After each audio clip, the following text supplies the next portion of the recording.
Hi guys, this is Jerry, welcome to the channel. Today we're driving the MG4 XPower, the full performance all-drive edition for the MG4 vehicles. This particular vehicle is finally available in New Zealand and Australia now. Today we're going to have a quick look around and we're going to take it for test drive to test the performance, everything. It's a little bit windy outside today, so I do apologize for the audio quality. Alright. This particular vehicle is finished in Dover white, very nice white color. The wheelbase on this vehicle is the same as the standard MG4, and the front, the rear looks identical to the standard MG4. We have active shutter intake, 360 view camera, obviously there's no grille on this vehicle. Full LED headlights, that's also available. The standout thing is the wheels and brake calipers. The brake is actually the same brake, but the wheels are totally different. These come with the 18-inch alloys, and you can see this is proper alloys, not aero covers anymore. Plus, on the side, we got the black trim with a little bit more sort of design language into it. It's more like a chrome or silver covers, so it looks a little bit more sporty overall. And on the top, we have the black roof. At the back, we have privacy glass. The charger port is exactly the same as the standard MG4, so 64 kilowatts hour battery in some of these particular variants. That gets you 140 kilowatts of charging on DC charge, so to speak. At the back, it's actually exactly the same vehicle, so no other designs, so to speak. Open the boot. This is the same size as the standard Essence spec, so about 350 liters of boot space. You do have additional storage underneath, or you can drop this a little bit lower. Home charging cable is standard too, and again, wind spoiler. Behind the driver's seat, it's going to be the same size overall. Only thing difference is the seat and stitching. The stitching is more like an orange to red color tone, and you get suede or Alcantara finish in the seats rather than fabric compared to the standard MG4. Let's have a look inside at the front driver's seats. As standard, we have electric seats on the driver's side, manual seats on the passenger side. The cool thing, even on the door insert underneath over here, you get suede to Alcantara finish. That's really good touch. But apart from that, there's no other sort of design logo in terms of X-Power or anything like that. So everything around the dashboard screen looks exactly the same. Only thing, under the dashboard, if you go to the vehicle, and on the secondary screen, you get a track mode. Under the track mode, you can do two things. One is on the circular route, one is on straight roaming. So you can calculate your sort of track performance or timer, stuff like that. Apart from that, everything else is actually feel the same. All right, we are good to go. Let's go for a drive. All right, we're good to go. Starting the vehicle is fairly easy, just like a standard MG4. All you need to do, just have your keys inside the car, close the driver door, foot on the brake, the vehicle is ready to engage. Alright, let's quickly go through the numbers before we push the vehicle to its limit. So the vehicle comes with a 64 kilowatt hour battery pack, and that means you get front and rear dual motor all drive performance. So power wise, it's got 320 kilowatts of power and 600 newton meters of torque. So that's tons of power that's available on this vehicle. A few changes they made for this one compared to the standard MG4. First thing is a stiffer suspension. So not only just the different wheels, I do have a stiffer suspension that again helps with handling. Although the suspension is a little bit stiffer compared to the MG4, it's still fairly comfortable. You are going to feel the bumps here and there whenever you ride on anything, but it's not too bad. When you just try to cruise along, it's going to be very comfortable.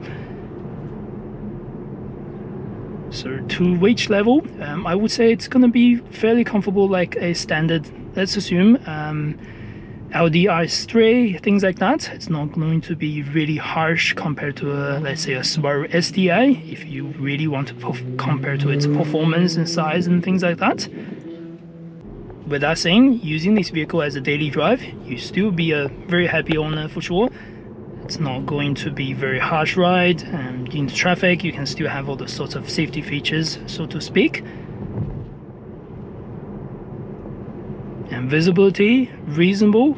Again, just like the standard MG4, the rear view mirror, because the rear windscreen is small, you are going to get a good amount of blind spot on that rear windscreen, but the side is all really good. Front is really good as well. Let's quickly test the turning circle on this. Make sure I don't run over the cat. There we go. Turning circle is still very small for the size of the vehicle. They did this really well. I do think, just my personal assumption, this actually creates a little bit more sort of motor noise or whining noise when you go either slow or heavy or anything like that. I guess that's the thing with the dual motor. Definitely a little bit more road noise or motor noise compared to the standard MG4.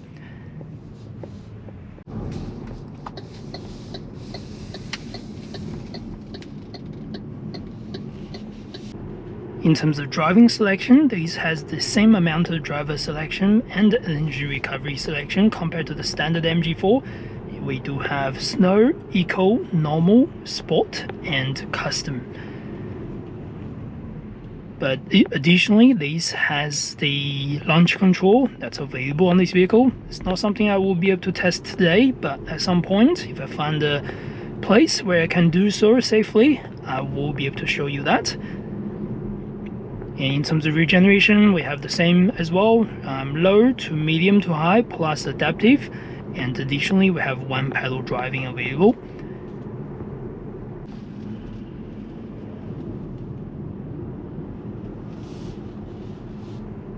Alright, I hope I have a small gap between me and the front vehicle. Let's put it down, normal mode by the way. Oh my gosh. I shouldn't say that when I'm on video, but this is so fast. That was even normal mode by the way. Let's quickly go to sport mode. There's no one behind me. Oh no, that's too fast. It's stupidly fast. I think driving experience wise, I don't have anything quite similar to this, but I've driven the Kia EV6 GT last week. That was really fast, and again scarily fast. It's actually even faster and more powerful than this compared to the power or 0-100 time, things like that. This still feels really fast. I think the pedal response on this is a little bit faster than the Kia EV6 GT, although and again this is a slightly lighter vehicle compared to the Kia EV6 as well.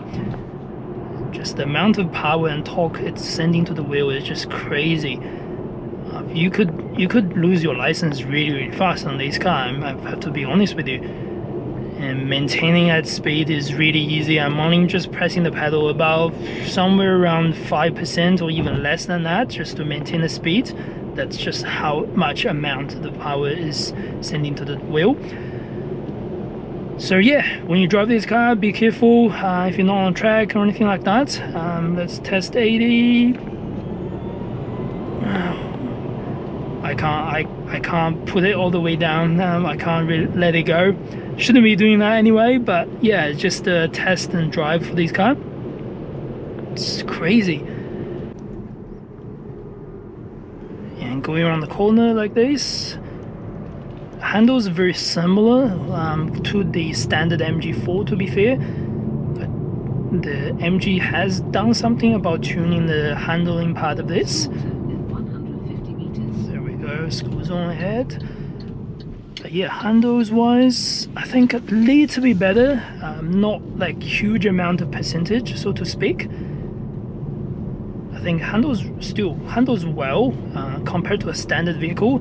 But if you are comparing these to maybe a Honda Civic Type R, I don't think it handles as well as those things. It sticks to the ground, just like that. It's not bad. It's pointing to the right direction. There's a very small amount of body roll, which is totally acceptable.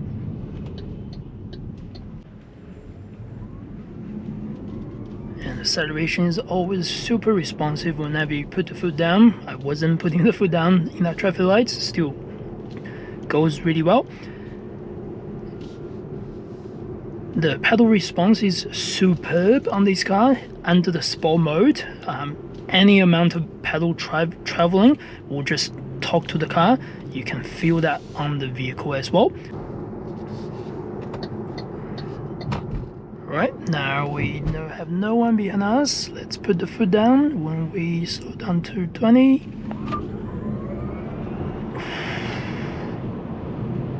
It's a little bit too much. So it basically slams me back to my seat, back to my headrest, with the amount of power. You can even feel my blood is boiling here and there.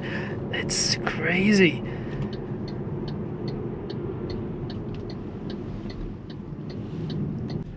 Right, let's slow down to 0.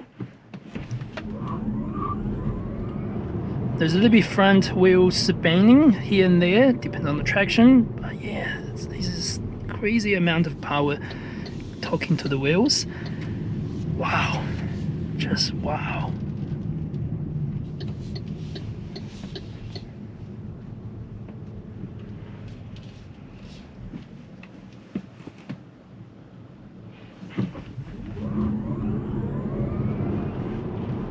Alright, I need to slow down every 2 seconds after things. I wasn't even pushing 100% to be fair when I did that at the time. It was only 90% on the travel. I have to maintain my speed and maintain my minor driving this car. So yeah, that's how fast this is. The numbers goes way too fast and I could control. But speaking of that, when you want to use this car as daily drive, still going to be fine. Still got all the tech and you know all the things. You probably will drive 10% of the time like crazy, how crazy that was, then resume back to standard, you know, driving. So in that case, this car is still suitable for daily drive. Right, this will be the last bit of acceleration we can go. Let's test this. Turn this to here.